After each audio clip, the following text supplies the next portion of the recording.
चलो मान लेते हैं कि बसपा नहीं तो फिर और कौन है। जैसे कुछ समरण कह रहे हैं, कुछ जनरल कैटेगरी के लोग कह रहे हैं कि मोदी नहीं तो फिर और कौन, उनकी नज़र में और कोई दिखता नहीं। तो दलित और जो गरीब पिछड़े समाज के लोग हैं, जो अमीर पिछड़े समाज के लोग हैं, जो अमीर दलित हैं, वो तो कहीं ना कहीं रास्ता निकाल ही लेंगे। लेकिन जो गरीब हैं, जो दलित हैं, जो गरीब पिछड़े लोग हैं, जो गरीब जनरल कैटेगरी के लोग हैं, उनके लिए मायावती नहीं तो फिर और कौन, ये बड़ा सवाल है। क्योंकि ये बड़ा सवाल इसलिए है, अगर हमें समतामूलक समाज चाहिए, संविधान का राज चाहिए, वो तमाम तरह की सुरक्षाएं चाहिए जो हमें एक भी रिश्वत ना देनी पड़े, तो मायावती नहीं फिर कौन, ये बड़ा सवाल है। आज कई ऐसे खबर हैं जो आपको बताना बहुत ज़रूरी है और जिस पर बातचीत करना भी आपसे बहुत ज़रूरी है।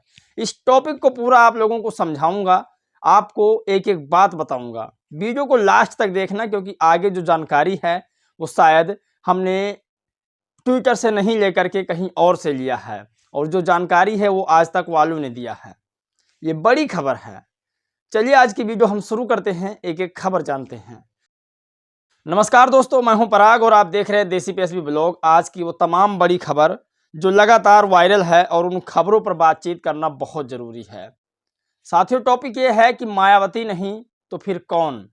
देश की सबसे बड़ी पार्टी एक ज़माने में मानी जाने वाली, दलित पिछड़ों की, आदिवासियों की और मुस्लिम समाज की, वो तमाम लोगों की पार्टी माने जाने वाली मायावती जी नहीं तो फिर कौन।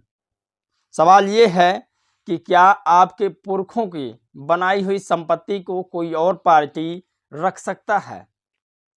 क्या हमें विश्वास दिला सकता है कि मायावती जी ना रहें, मायावती जी का सत्ता ना रहे, उसके बाद जो हमारी पुरखों की धरोहर है वो उसी जगह पर रह पाएगी?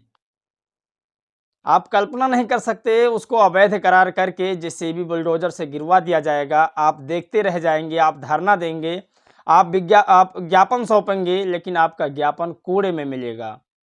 आप कल्पना नहीं कर सकते, जितनी चीज़ें हमारे मानवर साहब काशीराम ने कल्पना की थी, उसको बसपा संस्थापक मानवर काशीराम साहब की बताए हुए रास्ते पर चलने वाली मायावती जी ने उसे पूरा किया। ऐसे ऐसे भवनों का निर्माण करवा दिया जो शायद आप कल्पना तक नहीं कर सकते। हमारे पुरखों, हमारे संत गुरुओं के नाम पर तमाम कॉलेज, तमाम स्कूल, तमाम डिग्री कॉलेज, तमाम घूमने लायक जगहें, तमाम ऐसे स्थल बनवा दिए जो आज आप कल्पना कर सकते हैं, सोच सकते हैं कि हमारे पुरखें, हमारे पूर्वजों की धरोहर है। तो मैं फिर कह रहा हूँ, मायावती नहीं तो फिर कौन। पहले एक टैग आपको दिखाते हैं। इस टैग में लिखा है कि सुशासन की गारंटी कोई नहीं देगा बसपा के अलावा, महिला सुरक्षा की गारंटी कोई नहीं देगा बसपा के अलावा। एक महिला ही महिला का दर्द समझती है और कानून व्यवस्था में मायावती से बेहतर कोई नहीं है। सख्त कानून व्यवस्था की गारंटी, यदि आप थाने में जाते हैं, गरीब हैं और बसपा की सरकार थी, तब तो पुलिस दरोगा आपके सामने खड़े होने पर मजबूर भी हो जाते होंगे। यकीन माने कि रिश्वत की तो बात छोड़ दीजिए, पहले तो आपको बैठने के लिए बोलेंगे। ऐसी थी बसपा की सरकार। मैं तारीफ नहीं कर रहा, मैं देखा हूं उस 2007 की तौर। अतिशीघ्र विकास की गारंटी, ये बड़ा मुद्दा है।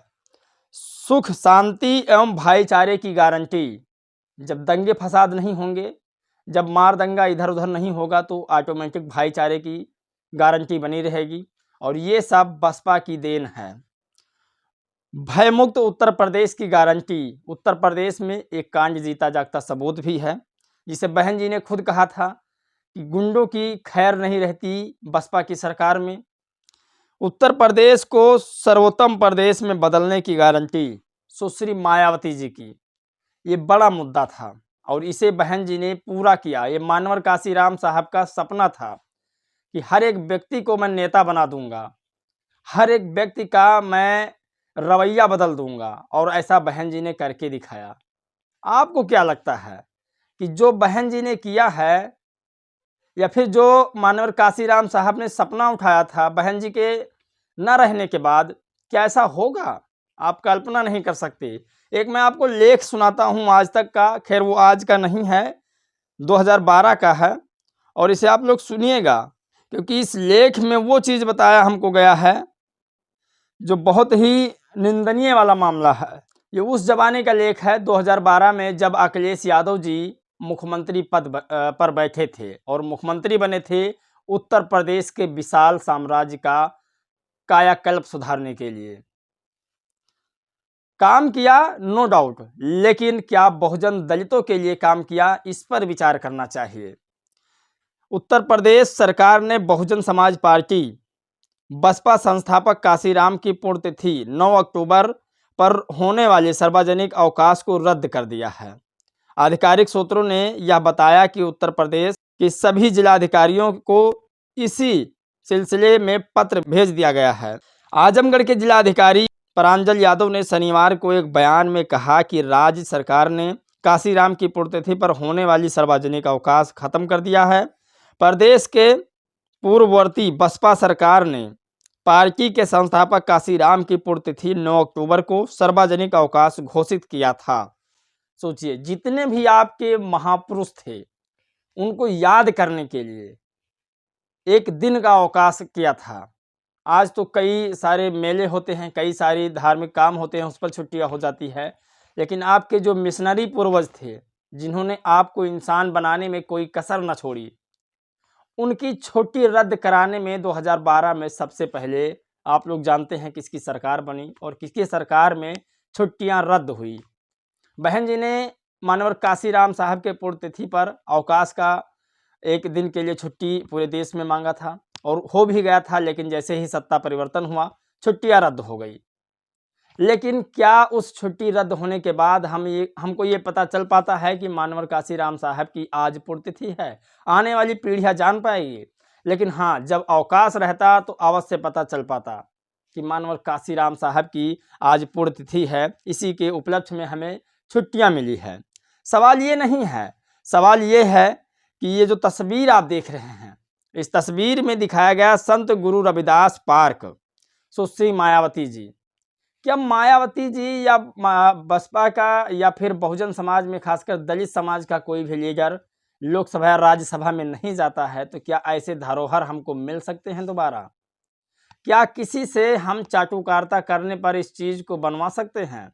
आप खुद समझदार हैं, कल्पना आप कर सकते हैं, सोच सकते हैं। खैर, एक बड़ी खबर हम आपको बताते हैं जिसे सुनना बहुत जरूरी है। बीएसपी के वो कार्यकर्ता जो उत्तर प्रदेश के विधानसभा व उत्तर प्रदेश के प्रदेश अध्यक्ष बीएसपी से बनाए गए हैं, उन्होंने क्या लिखा है एक बार आपको समझना चाहिए। भाजपा सरकार में लोकतंत्र की हत्या की जा रही है। जातीय जनगणना की मांग को लेकर हरिद्वार से दिल्ली के लिए निकली प्रजापति समाज की यात्रा को यूपी में सरकार द्वारा रोका जाना निंदनीय है। इस सरकार में दलितों, पिछड़े अल्पसंख्यक किसानों, नौजवानों का हक मारा जा रहा है। आवाज उठाने पर सत्ता का दुरुपयोग किया जा रहा है। इन्हें अपने संवैधानिक अधिकारों में वंचित किया जा रहा है। जो लोग कह रहे हैं बीएसपी के कार्यकर्ता व बीएसपी की मुखिया बीजेपी पर व सत्ताधारी पार्टियों पर नहीं बोलती है, तो शायद ये उनकी मानसिकता है। लोगों ने उनके अंदर एक ऐसा जहन बैठा दिया है कि वो सोचने पर मजबूर हो जाए और बीएसपी को या बहुजन मूवमेंट को भूल जाएं। आपको बता दें, बहन जी संवैधानिक पद पर रहते हुए या संवैधानिक पद पर नहीं रहती हैं, तब भी वो ऐसी बातें बोलती हैं जो आने वाले समय में उसका गलत मतलब कोई ना निकाल सके। खैर, आपको एक बड़ी खबर बताते हैं जो आपके लिए ज़्यादा ज़रूरी है। बसपा के कार्यकर्ता भी हैं और भीम आर्मी जय भीम संगठन के राष्ट्रीय अध्यक्ष भी हैं, मनजीत सिंह नौटियाल। उन्होंने एक ट्वीट किया है और उन्होंने रामपुर जाकर उन परिवारों से मिले हैं जिन परिवारों को रोते बिलखते देखते पूरा देश देखा है, क्योंकि एक नौजवान युवक को गोली लगी थी। पुलिस के द्वारा जो छानबीन किया जा रहा है, जांच किया जा रहा है और अभी तक उस पर एफआईआर भी नहीं हुआ है। मनजीत सिंह नौटियाल ने लिखा कि रामपुर को लेकर उत्तर प्रदेश के सभी जिला अध्यक्ष के लिए महत्वपूर्ण निर्णय। गोली मारने वाले व्यक्ति की अब तक गिरफ्तारी नहीं हुई है, इसीलिए 8 मार्च को उत्तर प्रदेश के सभी जिला मुख्यालय पर जिला अध्यक्ष के नियुक्ति में ज्ञापन सौंपा जाएगा। तब भी गिरफ्तारी नहीं होती है तो 17 मार्च की जिला रामपुर गांव सिलाई बाड़ा गांव में महापंचायत होगी। देश के लोग पहुंचेंगे। उत्तर प्रदेश जिला रामपुर में बाबा साहेब डॉक्टर भीमराव अंबेडकर का बोर्ड लगाने पर सोमेश को गोली मारकर हत्या करने पर परिवार से मिलने पहुंचे भीम आर्मी जय भीम राष्ट्रीय अध्यक्ष मंजीत सिंह नौटियाल। सोचिए, ये बड़ी खबर है। मंजीत सिंह नौटियाल एक्टिव हैं, भले ही मायावती जी कहीं नहीं जाती हों, लेकिन उनके जो कार्यकर्ता हैं वो सारे जगहों पर पहुंचने की कोशिश कर रहे हैं। और आज का फिर सवाल वही बन जाता है कि दलित, गरीब पिछड़े, गरीब ब्राह्मण, क्षत्रिय, वैश्य व तमाम गरीब जातियों के लिए मायावती नहीं तो फिर कौन? ये आज का बड़ा सवाल है। आप लोग इस पर जवाब जरूर दीजिएगा। आपकी प्रतिक्रिया बहुत ज़रूरी है। दोस्तों, इस वीडियो में बस इतना ही। मिलेंगे एक और खबर, एक नए राजनीतिक मुद्दे के साथ। तब तक के लिए जय भीम, नमो बुद्धाय।